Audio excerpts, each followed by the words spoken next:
Soviet scientists spliced a euphoria gene into plague, so victims spread it instead of hiding. Biological War by Annie Jacobsen. Audiobook summary and review by StoryShots.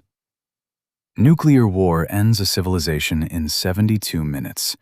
This scenario takes only 6 days, and it starts with something you cannot see, hear, or stop with an interceptor missile. That is the premise of Biological War, a Scenario, by Annie Jacobsen, the reporter who spent years inside the Pentagon's darkest war games before turning her attention to the threat officials fear even more than the bomb.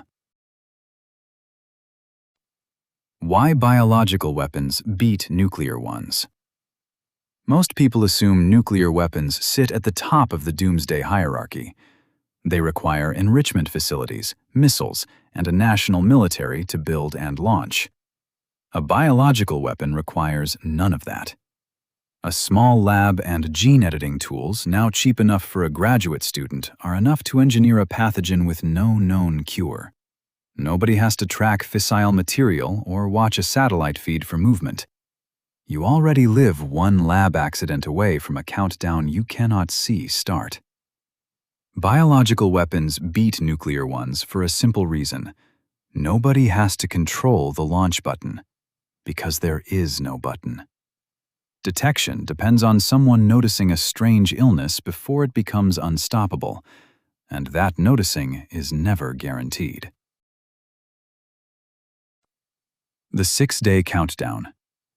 A traveler steps off a plane in Frankfurt, dancing at a club, unaware he is carrying a genetically engineered strain of pneumonic plague picked up days earlier near a Russian research facility. He infects strangers who scatter onto flights home. This mirrors a real 2019 explosion at Russia's Vector Institute, a genuine BSL-4 lab. From that first exposure, containment has a window of roughly 24 to 48 hours. Miss it, and the outbreak becomes unstoppable. What happens inside hospitals, command centers, and city streets during that window determines everything. But knowing the clock is ticking is not the same as knowing what actually breaks first, and that failure point is where the real horror begins. Somewhere between the airport and the emergency room, humanity's last chance to stop this quietly disappears. The infection spreads through trust, planes, and hospitals before anyone realizes containment already failed. The cure that kills you. Soviet scientists built something almost too cruel to be real, a chimera pathogen, plague spliced with a second disease, engineered so the antibiotic meant to save a victim's life instead triggers a hidden second infection.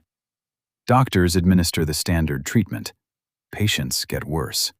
Trust in medicine itself starts to collapse, because the one thing people believe will save them becomes the mechanism of their death. This detail exposes something larger than one weapon. If the cure can become the trap, then every institution built to protect you, including hospitals and government agencies, can be turned into an accelerant instead of a safeguard. What you think will heal you might be the very thing designed to kill you instead.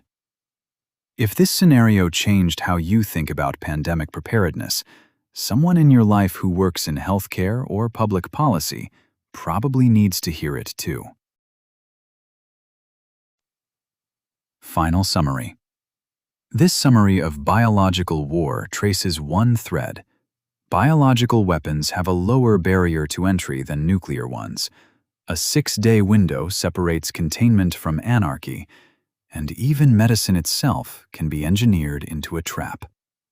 Annie Jacobsen's full book goes further, into the classified devolution plan for keeping government running underground while society collapses above, the real history of Soviet biopreparat, and the concept of biological twilight that closes the book. It covers who actually survives, and why gas masks matter more than most people think. We're putting together the full summary of biological war right now, with an infographic and animated video. Follow the book in the StoryShots app to get it the moment it's ready.